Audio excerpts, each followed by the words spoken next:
नमस्कार, मैं आपके साथ विभा उपाध्याय और आप देख रहे हैं न्यूज 18 बिहार झारखंड का डिजिटल प्लेटफॉर्म। ग्रेटर नोएडा में घटित निक्की हत्याकांड ने पूरे क्षेत्र को झकझोर कर रख दिया है। दहेज लोभी और दहेज लोभ के साथ पारिवारिक प्रताड़ना की ये कहानी इंसानियत पर एक गहरा सवाल खड़े करती है। ऐसे में ये जानना जरूरी है कि इस पूरे मामले की कहानी क्या है। शादी से लेकर मौत तक की कहानी सबसे पहले आपको बताते हैं। सिरसा गांव के रहने वाले विपिन भाटी और रोहित भाटी दो भाई हैं। दिसंबर 2016 में रूपबास गांव और इसी गांव के निवासी भिखारी सिंह ने अपनी दो बेटियों की शादी इन्हीं दोनों भाइयों से रचाई। कंचन की शादी रोहित से होती है और निक्की की शादी विपिन से। शुरुआत में सब कुछ सामान्य रहा, लेकिन धीरे धीरे निक्की पर दहेज की मांग को लेकर दबाव बढ़ने लगा।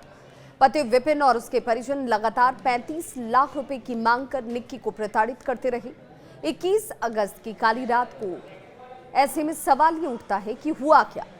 गुरुवार 21 अगस्त को विपिन ने अपनी पत्नी निक्की पर एक तरीके का ज्वलनशील पदार्थ डाला और उसे जिंदा जला दिया। जलने से निक्की की मौके पर ही मौत हो गई। घटना को अंजाम देने के बाद आरोपी पति और उसका पूरा परिवार घर पर ताला लगाकर फरार बताया गया। पुलिस की सक्रियता जरूर नजर आई और गिरफ्तारी भी हुई इस मामले में। अब ऐसे में कब और कैसे गिरफ्तारियों का दौर चला वो भी जान लीजिए। घटना की जानकारी जैसे ही पुलिस को लगती है, पुलिस हरकत में आई। 8 टीमें गठित की गईं और आरोपियों की तलाश शुरू हो गई। सबसे पहले आरोपी पति विपिन भाटी और सास दया को गिरफ्तार किया गया। पूछताछ के दौरान विपिन पुलिस कस्टडी से भागने की कोशिश करता है और इसी दौरान पुलिस की गोली उसके पैर में लगी, जिसके बाद उसे घायल अवस्था में अस्पताल ले जाया गया और फिर कोर्ट में पेश कर 14 दिन की न्यायिक हिरासत में जेल भेज दिया गया। रविवार देर शाम पुलिस ने निक्की के जेठ रोहित भाटी और ससुर सतवीर को सिरसा टोल चौराहे से गिरफ्तार किया।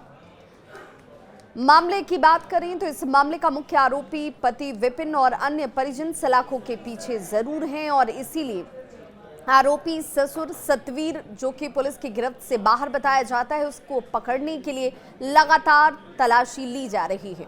पुलिस उसकी तलाश में एनसीआर में स्थित उसके रिश्तेदारों की बात करें, करीबियों की बात करें, सभी जगह दबिश देती नजर आई।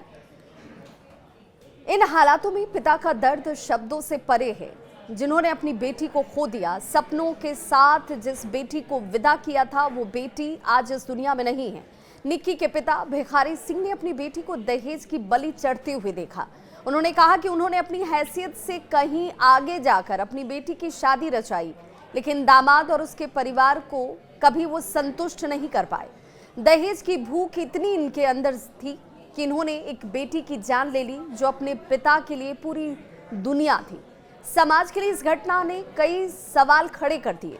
ये घटना एक बार फिर से समाज के सामने एक प्रश्न चिन्ह खड़ा करती है कि आखिर कब तक बेटियां यूं ही दहेज की आग में जलाई जाती रहेंगी। कानून सख्त होने के बावजूद आखिर दहेज खोरों के हौसले इतने बुलंद कैसे हैं और ऐसे लोगों को कैसी सजा दी जाए ताकि कोई भी शख्स ऐसी घटना को अंजाम देने से पहले सहमे, डरे और उसे कानून का खौफ हो। इस खबर पर आपकी क्या है राय, जरूर साझा कीजिएगा, क्योंकि एक बेटी को, एक पिता को, एक बहन को और एक पीड़ित परिवार को इंसाफ की दरकार है।